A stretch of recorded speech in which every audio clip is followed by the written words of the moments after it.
নয়নঝুলিতে বাস উল্টে গিয়ে জখম 17 জন, তার মধ্যে অধিকাংশ কলেজ পড়ুয়া ও মহিলা। এই ঘটনায় এখনো আতঙ্কে কলেজ ছাত্রী থেকে জখম মহিলারা। বৃহস্পতিবার সকালে ঘটনাটি ঘটেছে কৃষ্ণনগর করিমপুর রাজ্য সড়কের চাপড়া থানার বড় আন্দোলিয়া যেতে পেট্রোল পাম্পের কাছে। জখমদের অধিকাংশকেই তেহট্ট মহকুমা হাসপাতালে নিয়ে যাওয়া হয়। স্থানীয় সূত্রে জানা গিয়েছে, পলাশীপাড়া থেকে কৃষ্ণনগরগামী বাস বৃহস্পতিবার সকালে মালিয়াপোতা পেরিয়ে এগোতে থাকে। বাসে ছিল প্রায় 35 জন, তার মধ্যে কলেজ পড়ুয়া ও মহিলাদের সংখ্যাটাই ছিল বেশি।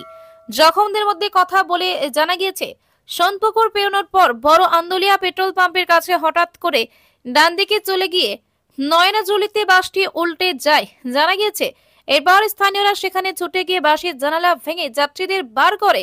কলেজ পড়ুয়ারা থেকে মহিলা যাত্রীরা আতঙ্কে কাঁপতে থাকে। কিছুক্ষণের মধ্যে তাদের তেহট্ট মহকুমা হাসপাতালে নিয়ে যাওয়া হয়। কয়েকজন স্থানীয় ডাক্তারের কাছে চিকিৎসা করায়।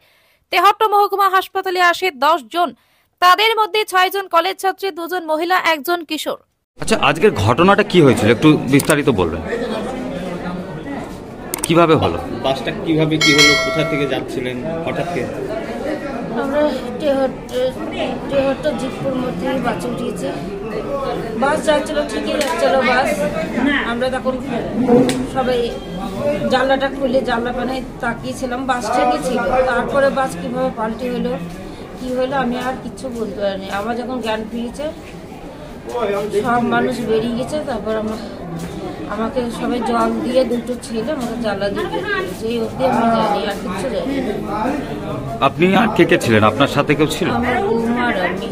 বৌমা এখন কেমন আছে? বৌমাকে কোথায় নিয়ে গেল? এক্সরে করাতে নিয়ে গেছে নাকি? আপনার নাম, মঞ্জু বাড়ি?